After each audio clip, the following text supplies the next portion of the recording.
Hello guys, at ito nga, pagkagaling namin ng Port Barton ay duman kami dito sa Vietville. Nagutom kami sa biyahe at balita namin, masarap to yung kanilang chowlong dito guys. Vietville, short for Vietnamese village. Ito miss, ito na yung chowlong. Ito yung puan noodles, ito yung chowlong. Ito po yung chowlong namin dito sir sa ito. Sa- Lugaw po talaga. This one. Chowlong po dito is lugaw po. Sa Vietnamese po kasi ang chowlong po lugaw. Tapos po yung tawag po nila sa noodles, yun po yung may rice noodles. Po. Ay po. So ito yung original na ano nila na chowlong na kagisnan. Ito talaga. Ay, yung lugaw. Ano po yung laman yan sir? Pork spare ribs, tapos laman loob ng baboy. Ito talaga ng ano. Ito yung chowlong talaga. Tikman ko nga ito. Pero Sarap yun sir. gusto ko rin tikman. Ha? Kaya. Mag-chowlong na lang tayo. Kasi iniisip namin ito yun eh. Chowlong. So, Ito yung ano yung may soup. oo.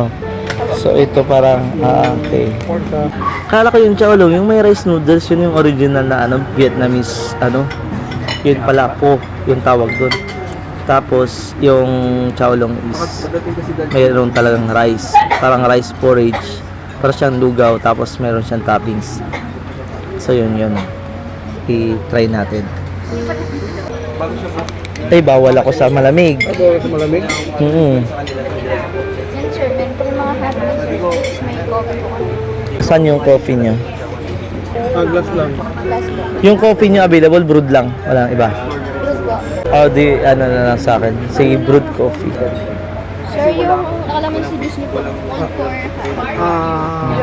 hot. Iba-vlog ko to si ma'am. Ito nga guys yung kanilang original Vietnamese chowlong. So rice porridge po siya. Marami siyang mga toppings guys. Meron siyang meat slices, innards yun yung mga lamang loob. Tapos meron din siyang bean sprout, merong mint leaves. Parang yung po or yung chowlong na nakagisna natin.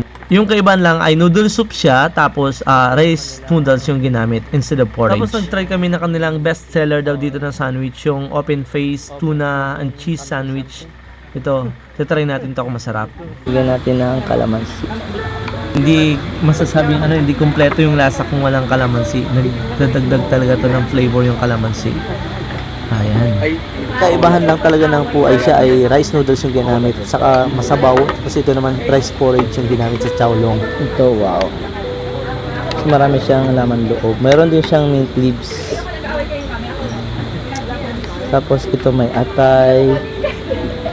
Ano ba to?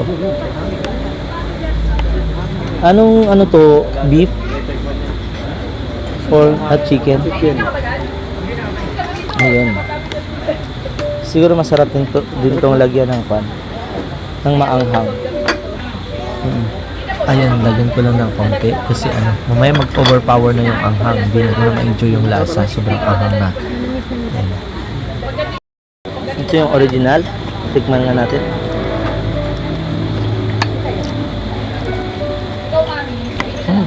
Lugaw nga. Tapos meron din siyang bean sprout. Sa atin parang goto. No? Puto sa atin. Chowlong sa kanila. Pero yung lasa niya parang meron sweet. Diba? At syempre, di ba, pag kumakain ka ng chowlong, normally, meron ka talagang French bread. So, ito yung kanilang best seller na open face tuna and cheese sandwich. Masarap siya, in fairness. Ito parang isaw. Yung manok. Diba? So, dyan yung bakbakan ko ron. Kitindalan, pangulasan ako. Saborin na. Feel na feel ko ng init. Sabor talagang lasa ay ang chowlong, original chowlong. Ang broad coffee, yung sa sermon na may katabid na condensed milk. So, lagyan, batakan ko yung halo ko ron lang. Sayang daw, di ba, ibabalik tang condensed milk. Sayang. Siguro sabi niya, nagkakape, ang init-init na nga. Bawal nga ako sa malamig. Bigyan kami dading ibubuhat na yun audio Bible recording. Naman bawal kaming mapause.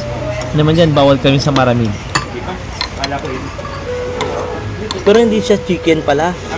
Pork din. Parang ano siya eh. Parang yung nilitsyon mo. Parang lasang litsyon. So guys, busog kami, satisfied among craving sa Chaolong. So, uwian na. Yan, meron silang ano pala dito dati oh. Parang ano ba to? Simbahan nila. Ayan. Ano kaya to community ng mga The Viet Village was ano to? Conceived by the Center of the Assistance to Displaced Persons of the Catholic Bishop Conference of the Philippines. Ano culmination of ang hirap masyado ng ano malabo. So ayun, alis na kami. So bye bye.